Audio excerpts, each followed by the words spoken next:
ones facing our fears, laughing through the chaos and drinking some beers. So here's to the laughs, the groans and the cheers, all the awkward moments, and we're still here. Cause in the end we're just doing our thing. It's our crazy life, oh, one more thing.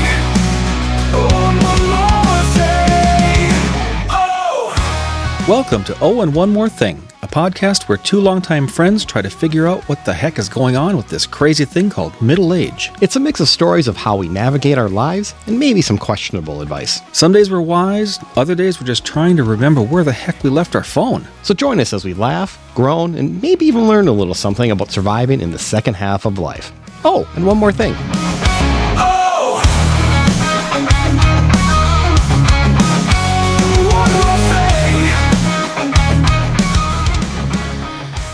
Hey, I'm Rob. Hey. Welcome to One More Thing. I'm Brian. Hi, Brian. What's to do, my friend? Did you sleep well last night? Yes, I'm so good at sleeping I can do it with my eyes closed.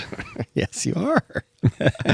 Well, last night I had a horrifying dream that disco was actually making a comeback. Oh no. Yeah, at first I was afraid. I was petrified.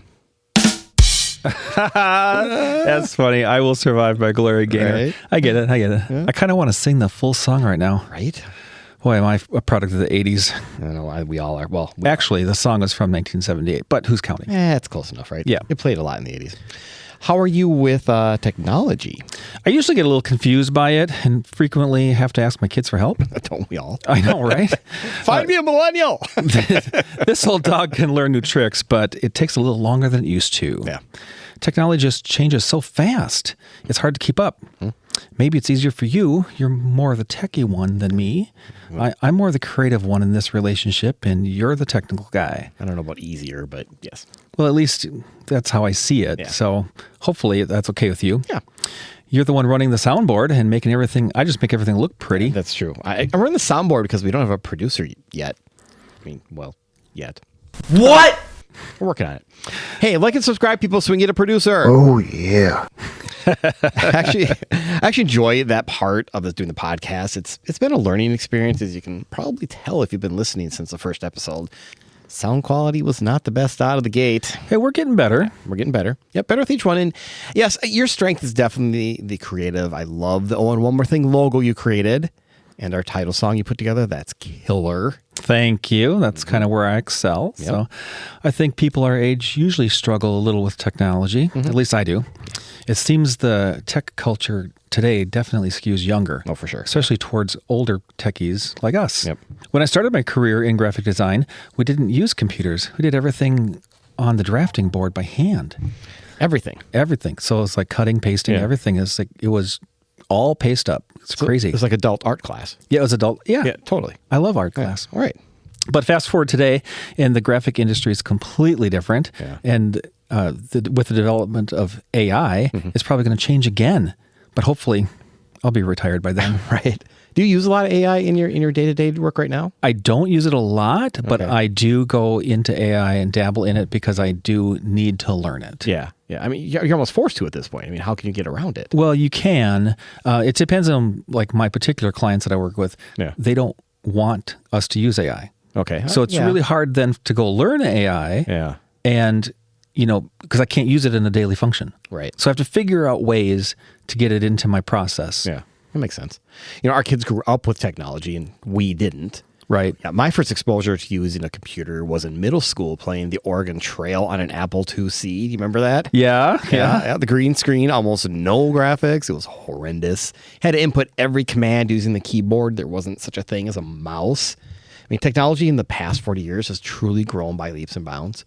15 years ago, having the world at our fingertips, like our phones, that was way in the future. Along with flying cars. I'm kind of still waiting on that one. Yeah. Would you really want a flying car? I mean, I wouldn't. No? Because, well, number one, I'm afraid of heights, and so that's a problem. That's a problem. But plus, if everyone is in their flying car and flying above the roads, then there's no traffic on the road. I'll take the road. That's very true. As we discussed airing of the grievances in an earlier podcast, if you thought road rage was out of control, wait until we have sky rage. Yeah, but then we're going to have our laser blasters, and you can just blast them out of the sky. Exactly. I think when talking about technology, I think my kids roll their eyes at me because I do have a difficult time figuring out how to use my phone sometimes. I usually think I know what I'm doing, but apparently I don't give off that air of confidence. Yeah, don't feel bad. That's a common issue with older men, or so I hear. But that's our topic for today, surviving technology. Oh, if I could only survive it. Right. Okay, that's great. I will try to keep up. So, tell me, what is new in the world of tech? Well, I think we should start with a little generational overview first. Okay, that's good. So generally, Generation Z or Gen Z, born roughly between 1997 and 2012, are considered the most tech-savvy generation due to their upbringing in a fully digital world with constant access to smartphones and the internet, which we never had. While our generation, Gen X, has seen the rise of personal computers and the internet, becoming the early adopters of technology and needing to find a balance between digital and real-world interactions. Plus, we're often stuck between helping or teaching tech to our aging parents and adapting to new technologies ourselves. Yeah, I often get stuck. Yeah. It's true. Yeah. How do you feel? Do you have a smart home? Yes, we are fully in the smart home ecosystem. So if you've been paying attention to me, I'm a big Google fan. You are a Google fan. Yeah, and so we have the full Google Home suite in our entire house. I mean, I think I've lost track how many Google Home speakers we have in the house. But what's cool is, if we're spending a Saturday, we're cleaning the house, I just, pop on whatever we're going to listen to, and I hit play on all, and literally every room you walk into in the house, you're hearing the same thing. Well, that's good. And so that's kind of fun. And it controls a lot of our lights. We have a lot of technology tied to that, and we're getting more involved with that. But a big home. I don't get freaked out by Google watching us. I know a lot of people do. That doesn't bother me because the way I look at it, they're going to find you regardless. I don't care how much you try to hide it; they're going to find you. What you guys use? You don't use Google Homes. What do you guys? No, use? we use Alexa. Okay, and for the most part, I really like it. I think we have adapted to using most of the features, or so I should say. My wife Amy has figured out how to use most of the device. There you go. Probably two of the functions we use the most would be to turn our lights on and off, and adding list items to our grocery list. Oh, okay. So you guys just do the talk thing, hey, Alexa, so you just talk to it. Okay. And it's really cool because you get to the store, you just pull up the list, and there you go, and voila. Very cool. Easy peasy. But it's good and bad. These systems, they are always listening. Yes, they like are. you mentioned. And sometimes she will just start speaking. Oh, yeah. And I don't like that. She's like, you're like, shut up, Alexa. Oh, I'm sorry. And then you notice if you are talking about some random subject or thing, and then you start seeing ads appear on Facebook. Oh, absolutely. Yeah. Happens all the time. They have to listen to know when to engage. Right. But, there's a fine line between with privacy and then needing to, use the tech. Right. Right. It's scary. Yeah, it is scary, but it doesn't, I'm at the point where I don't want to say it. I'm going to say it. I don't care. Because, like I said, they're going to find you anyway. Yeah. I don't care how much you try to cover your tracks and use all these apps out there that, we're fully protected. They can't follow you. I'm like, dude, they're following you. Yeah, and I know they have to listen. Yeah. Otherwise, how will they engage? Right. But, we could use it probably a lot more than we do. Yeah. But there's that weird. Yeah. I think it's funny, though, if you're watching a show and, on the show, they'll say, hey, Google, find me a recipe for tuna casserole. Yeah. And all of a sudden, the Google starts telling you a recipe for Google. And it pops up where, there'll be a name that's close to Alexa, and then Alexa will pipe up and listen, and then she'll answer. Yeah. Oh, see? I don't hear in the background my Google Home is talking to us. Your Google Home is talking to us right now. That is hilarious. So I mentioned a little bit earlier about digital lights. What do you think about those? Oh, I love digital lights. Yeah, we have digital lights throughout the house. They're connected to Alexa. Okay. And that's, really cool because in our living room, the lights are multicolored. Yep. So we can then ask Alexa to turn the lights to blue for watching movies, which, of course, blue is my favorite color. Yeah. But one of the funniest things we ever did, that I think is the funniest thing with our digital lights, is when we first got them, Amy and I were at a dinner party, and our kids were at home watching movies. So we played a trick on them and logged into the app, and without any warning, we turned the lights red in the family room. And everyone at the dinner party was in on it, but the girls quickly figured it out, and they texted us, "Stop messing with the lights." But they did say when I got home that it scared the crap out of them. I'm sure. And so, I mean, that was our plan all along, so it was great. Oh, that's so funny. Yeah, I love ours. So we have, I have some basic ones in the house where every night we have all that, the LED strip lights in our kitchen above and below the cabinet. So they turn on when the sun goes down. Oh, you have them timed? Oh, they're timed to sunset. Okay. Yeah, and our kitchen blind is timed to sunset and sunrise. So when the sun goes down, the kitchen blind goes down. We just have the one because it's really hard to reach. Our stake is very deep. Yeah. So we always struggle to reach it. So we got the automatic one now, and we time it to sunrise and sunset. So we wake up in the morning, sun comes up, the blind goes up. And at night, when the sun goes down, the blind goes down. Oh, that's really cool. Yeah. I should get some of those. Yeah. We have the lights above our cabinets too, but they're on a voice command with Alexa, so we just tell her to turn them on. Yeah. And then we tell them, basically at the end of the night, we tell her, Alexa, good night, and turns everything off. Yeah. We can do the same thing too with ours, but the timing thing is awesome because you don't have to think about it. Yeah. And have it set up so that if we don't tell it to go off at night, the kitchen lights, at midnight they just go off. So we do have a timer, like a backup timer. So if we forget whatever, so they just go off by then. But the ones I really like are, we got the outside lights around our house. Yeah. Oh, I like those. Well, I know because it's always purple and gold. Well, of course it's always purple and gold. But we changed. They were Christmassy for the holidays, and they were Valentine's Day for the Valentines, and they were green for St. Patty's. But yeah, and then you can do little patterns on them. But just the effect on the house is super cool. But the thing I like the most about that is I never have to hang Christmas lights on my house ever again. Right. Until that one bulb goes out. No, the LED, but I'm hoping they never go out. A strip. Yeah. But the last time I hung lights on my roof, I fell. You did fall off your roof. Yes. Off my roof. So we negated that problem. I did not get to see it. Sadly, I would have ran over there and bent your cushion. You could have fallen on me. Thanks. But no, when you talk about those, like a routine, Alexa has routines you can set up, and we haven't set up a lot of routines. So like, it would know if we're driving near the house. If we drive in the driveway, the lights would come on. Mm-hmm. We haven't set that up yet, but maybe we should. That'd be kind of cool. That's kind of cool. I've seen that in my Google app too, where you can say like you're home and away, so it knows when you're coming home, and like it'll turn these lights on and unlock the store and blah blah blah. So I wonder if we could set up routines then for, like you do, for sunrise and sunset. I would imagine I could. Yeah. Well, Amy could. What's this weed crap you keep saying? Yeah. Right. But since we're talking about smart homes, what else do you have that makes your house digital? Digital. So we do have a digital thermostat, which is pretty cool. Do you? Okay. We do, yeah. So I was going to get a Google thermostat. My son-in-law gave me one. Well, we opened up the wall. It didn't have enough wires. Yeah, ours is the same. So we actually have to use our, I think it's a Carrier HVAC system. So we have to use their stuff. Yes. But it's still, I can still go into their app and adjust things if I'm not home, which is nice. Like when we go on vacation, we'll put it on vacation mode. And then if we're not sure when we're coming home, like as soon as we land at the airport or we're an hour away, we just kick on the heat again and put it back up to normal. Okay, that's cool. So the house is warm when you walk in. So that's cool. We got a new furnace and air conditioner, so it came with a brand new thermostat. Yeah. So it is digital now, but it also comes with an app. Okay. We downloaded it, but we haven't. Oh, you haven't got that far. Haven't set it up yet. Yeah, it's pretty slick. You guys have a doorbell, don't you? Right? Yeah, I got the Ring doorbell. You have the Ring doorbell. Okay. Yeah, you have a lot more of them than I do, but no, we have Ring lights. We have Nest again. Google. We have the Nest doorbell, but yes, we have 3 other cameras around the outside. Oh, okay, so that's different than a Ring doorbell. Yeah, yeah, we have the Ring doorbell. Same but different. Yeah, the same thing. How about a smart refrigerator or smart appliances?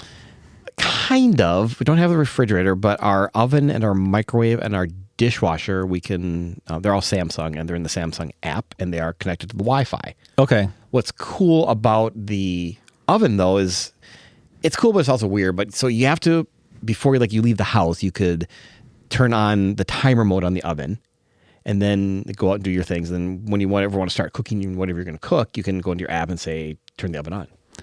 And it heats it up for you. I guess I'm old school. Do you really want to be not in your home when you're running your it just preheats it for you. So when you come home, it's ready to go. It's ready to go. Yeah.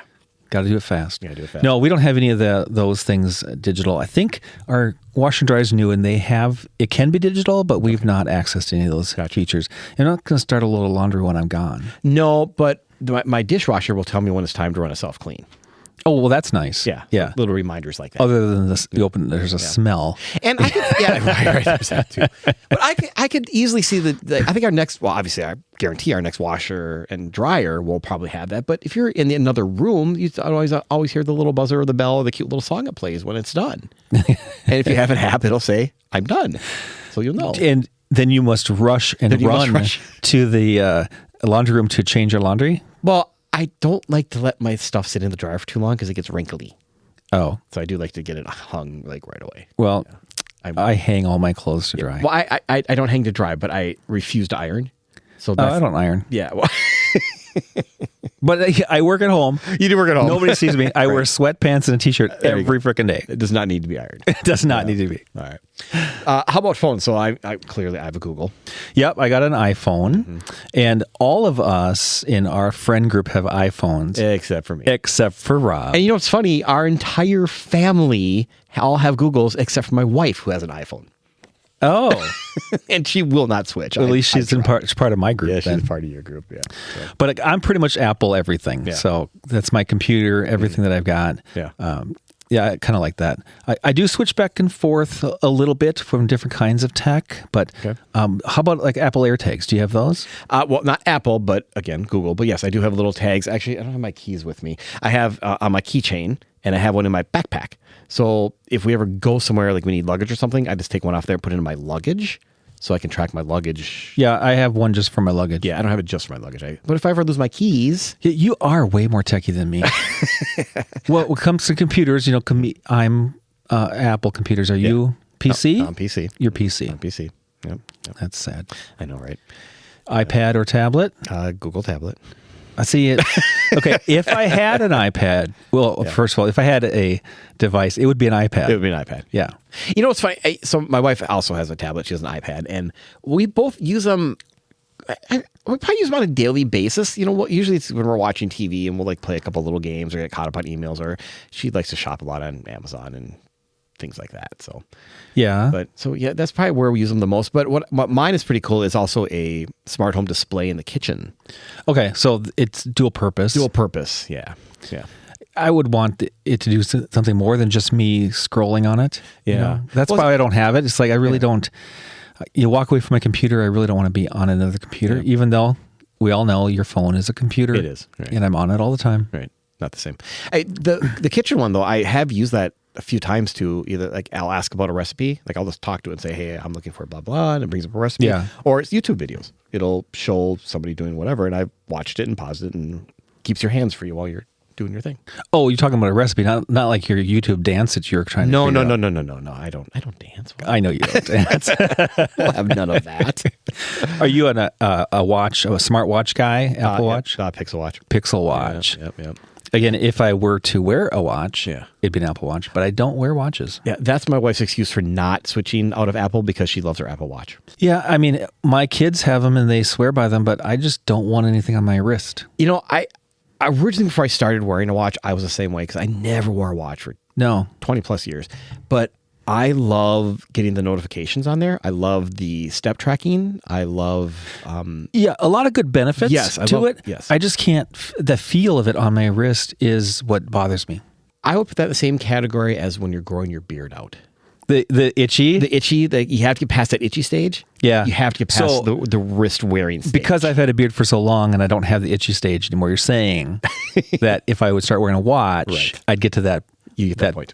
time again. Yes, just don't put beard butter on your watch. No, nobody. Ugh, Yeah, that'd be bad. that'd be bad. How about a garage door app Yep. or digital garage door? Yep. Yeah, we use that all the time. Oh, yeah, we have that. Yeah. It's amazing. And it's nice because if you have to open the garage door for somebody or whatever, pop on your phone, tap the button, Right. and your garage door Yeah, opens. it's awesome. And we also have it set up where at certain times of the night, it automatically closes if you forget, or it will only stay open for so many hours and it'll close. Because there have been times where we've left the house, thought we closed the garage, we didn't. We'd come home like, oh, we've been gone for 8 hours. The garage is wide open. Now, after like whatever we have it set, 3 or 4 hours, it'll just close. Again, with the routines. I know, right? How do you do that? I don't. How did we live before them? How do I not do any of this? Because Okay. we know. Okay, we but- know why I don't do this. Back that up. How does your wife not do any of this? She's probably tired of me, saying, I don't know how to do this. Okay. I think after she listens to this episode, you're going to have a laundry list of things that need to be done. Oh, damn it. Why did we do this? And we know you have digital speakers all over the house. And what did you call them? Well, they're the Google Nest speakers. The speakers? Yeah. Or Nest speakers? Yeah. I've got Sonos speakers throughout my house. And it does the same thing as you were saying. Yeah. You know, you can you cast to it, and we can cast from Alexa to the Sonos speakers. Right. And it plays in every room because we have one in just about every room. Yeah. And those are amazing. I love them. Love those. Love those.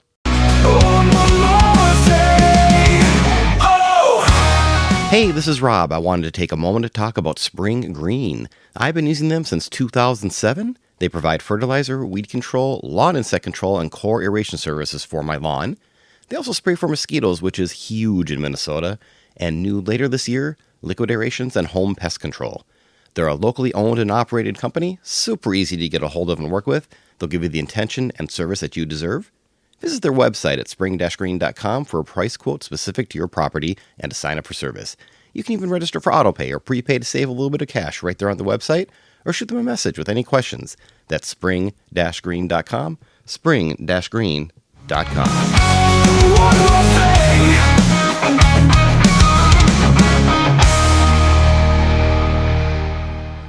Yeah, I think all that stuff is pretty cool, you know, but I just don't really, you know, use it. Or I probably just can't figure out how to program it is the real reason. Right, yeah. But how are you with GPS on your phone?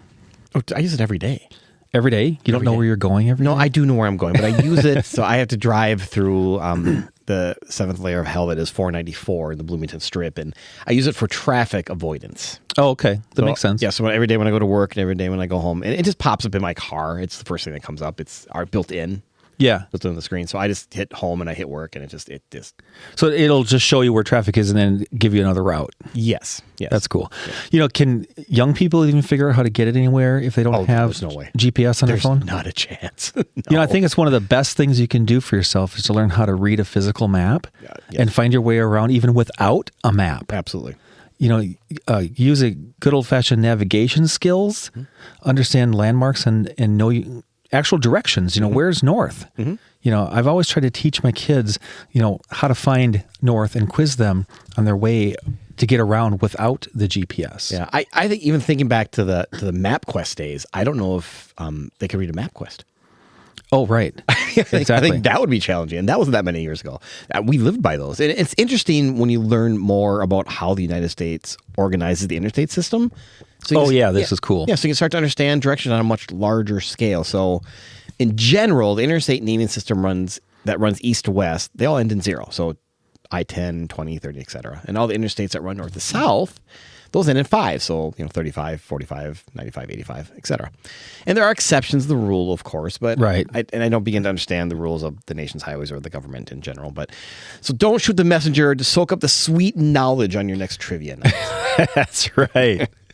So how does that help you then using GPS, or better yet, an actual map?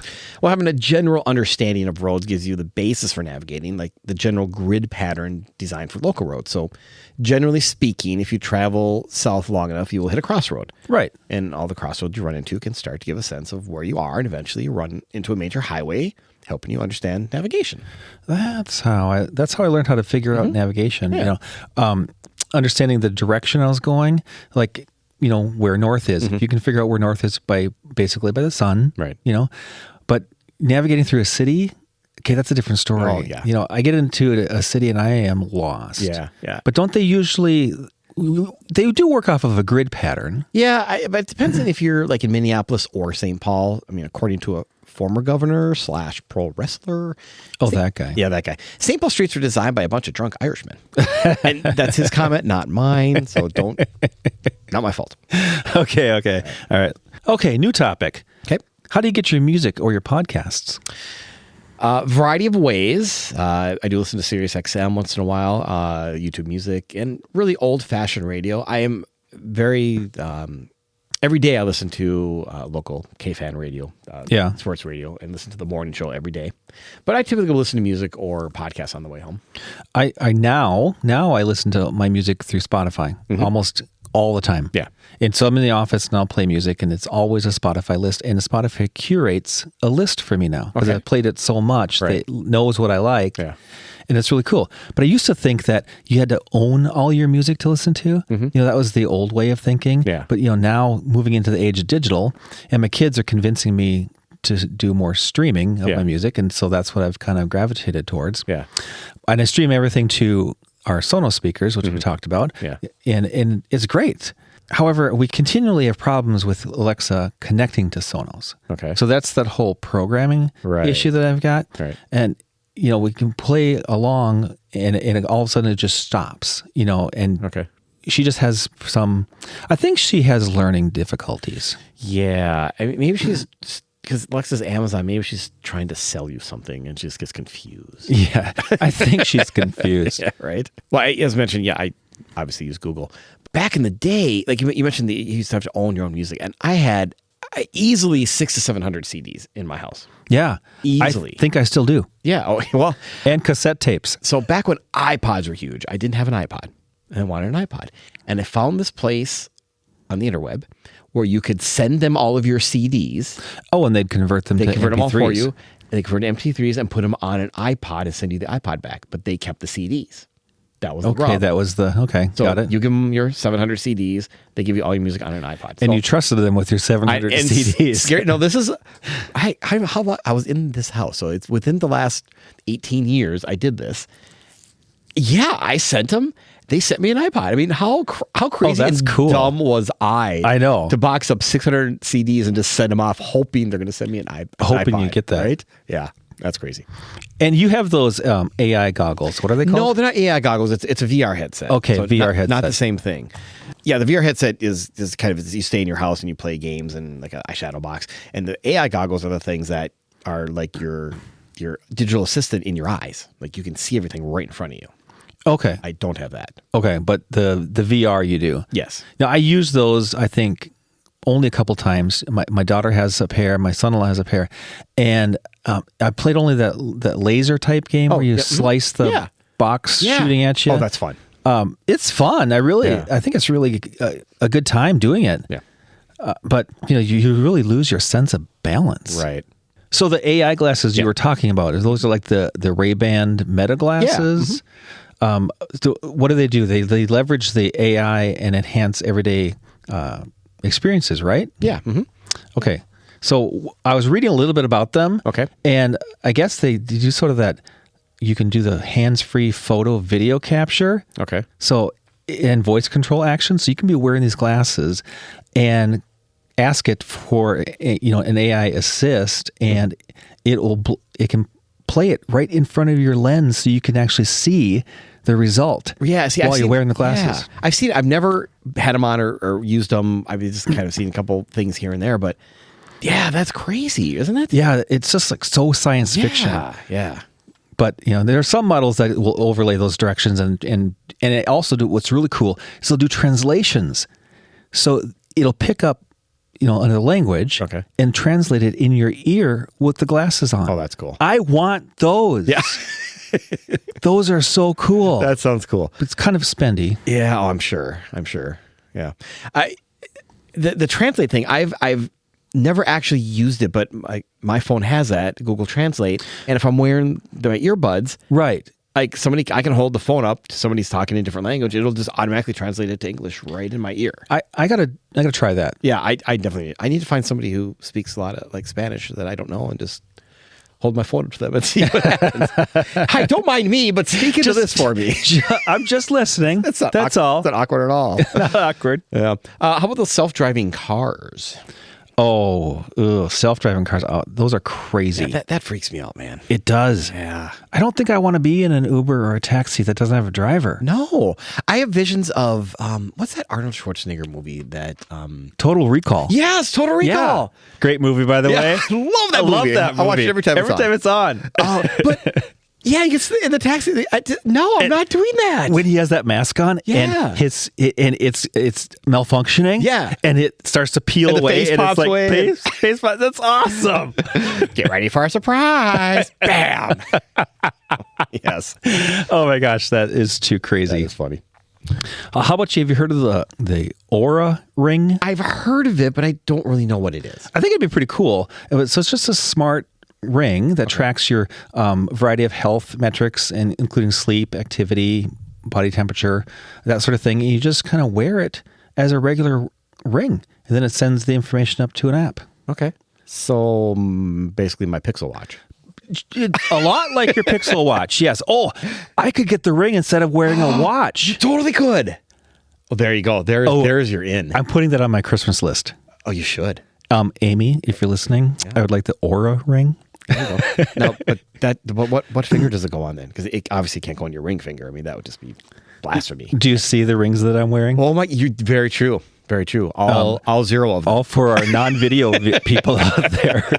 I'm not wearing any rings. No. So it could go on your ring finger, and then that will solve 2 problems in one shot. That's right.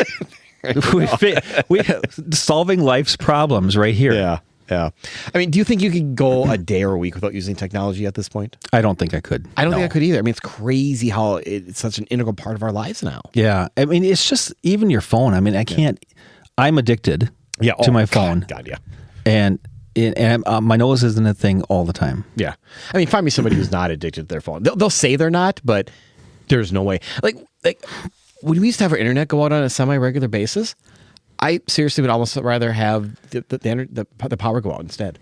Because we stream everything. Right. Yeah, everything we watch we stream everything, and we listen to everything we stream, and everything's tied to digital. We can't function anything in our house without you'd be lost. We'd be lost. It's horrible. It's like, okay, turn the lights off. You're like, oh wait, how do I turn them off now?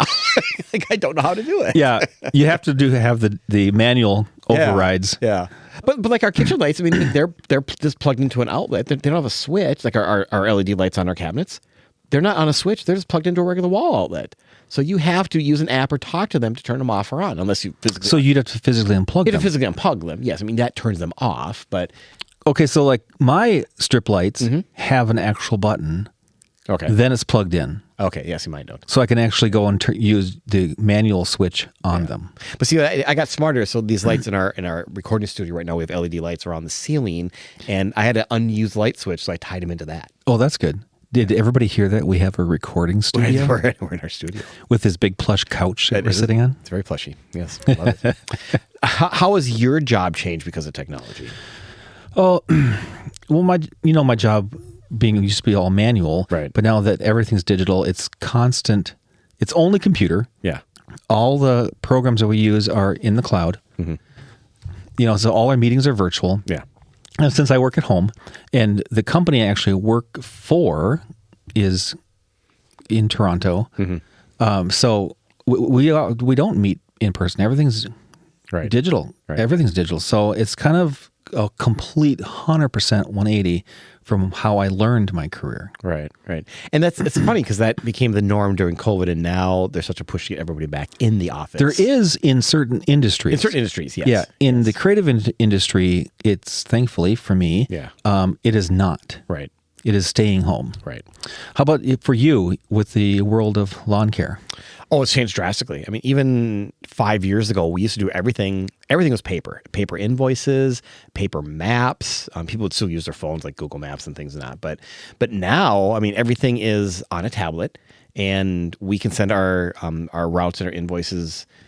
Our routes go directly to our technicians on the tablet, and they just click a button and it takes them right to that next house automatically on the map. And then when they're done, they hit done, and it sends the customer an electronic invoice and email immediately.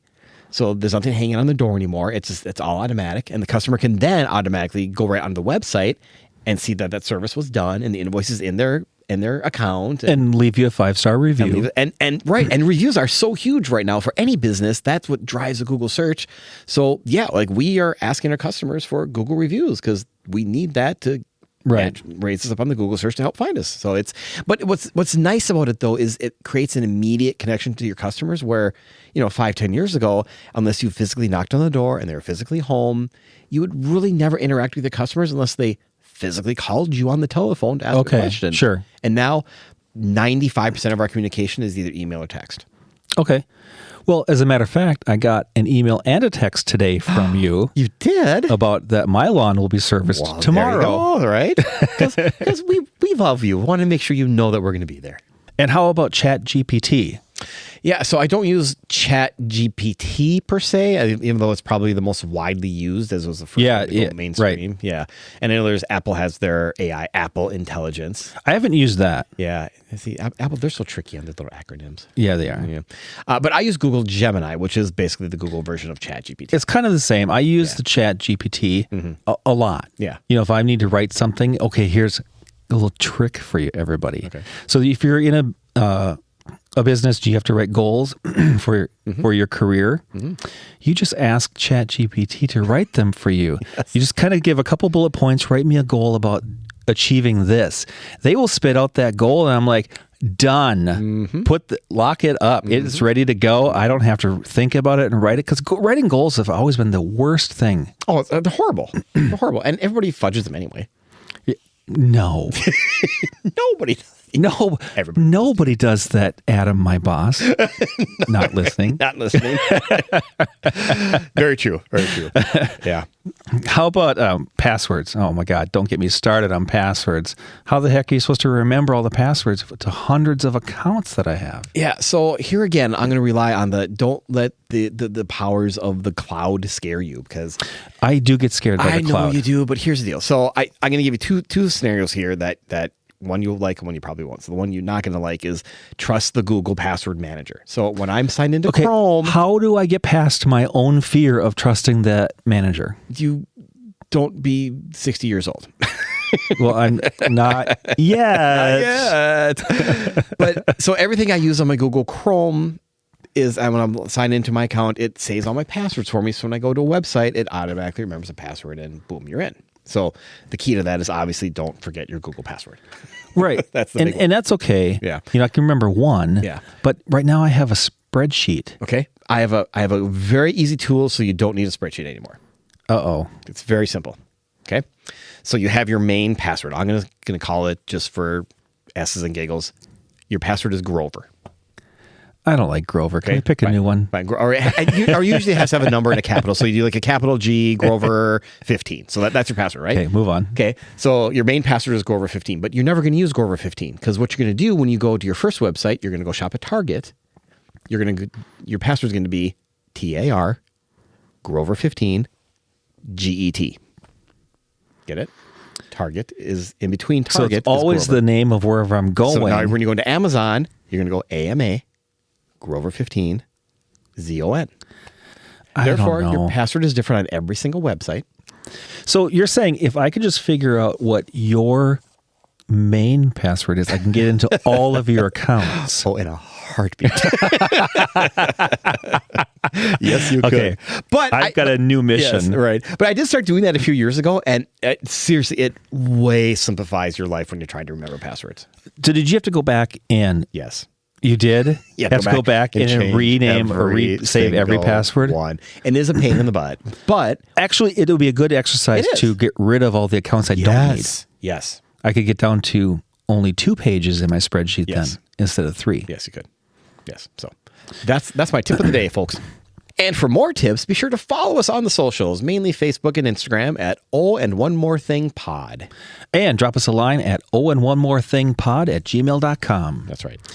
So to wrap up this topic for us middle-aged guys, navigating technology requires a proactive approach, focusing on learning new skills, embracing new technologies, and maintaining social connections to foster a positive and fulfilling experience. So here's an easy breakdown of how to approach keeping up with the challenging digital landscape. Embrace lifelong learning. Technology is constantly evolving. Leverage voice-activated technologies or screen readers to help make technology more accessible. Stay connected and engage with social media and online communities.